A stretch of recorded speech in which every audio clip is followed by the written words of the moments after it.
dire ce que vous espérez de cette réunion? Non, je m'en réfère à Maître Rapoport.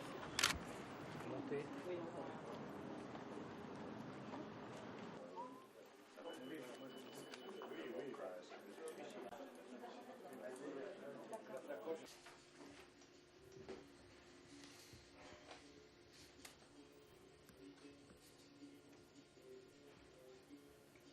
Lui dresser l'arbre des tableaux généalogiques des décédés morts.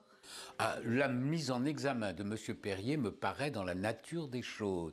Dès l'instant où M. Perrier avait la responsabilité du programme Concorde, pas seulement au moment de la conception de Concorde, mais aussi au moment où Concorde a été mis en exploitation, eh bien, il lui appartenait.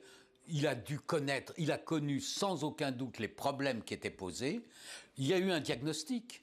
On savait l'origine des problèmes. On savait ce qu'il fallait faire et on ne l'a pas fait. L'appareil était un important programme de restauration. Ce programme a été mené entre 1994 et...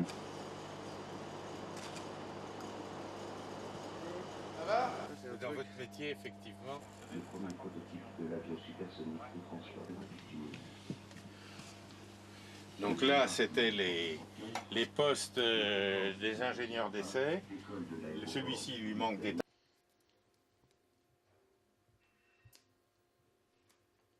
Oui, je vais l'appeler pour dire ça après.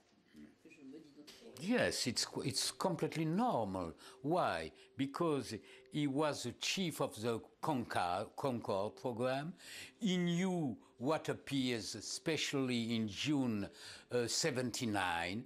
He knew what was the problem, where were the difficulties.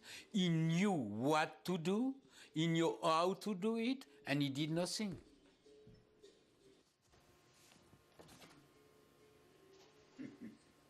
Ça peut pas être plus clair. Non, c'est pas tout.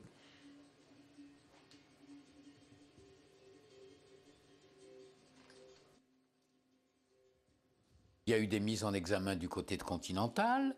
Maintenant, il y a des mises en examen du côté du constructeur. Il va y avoir des mises en examen sans doute du côté de la Direction générale de l'aviation civile. Ces gens-là vont faire connaître leurs positions, leurs arguments. Et normalement, dans un délai que je ne peux pas déterminer aujourd'hui, cette affaire viendra devant le tribunal qui aura à juger les responsabilités. Il n'est pas normal qu'un appareil comme Concorde puisse voler pendant 20 ans dans la situation où c'était, c'est-à-dire avec des faiblesses très importantes mettant en cause la sécurité des personnes, et que l'accident était fatal.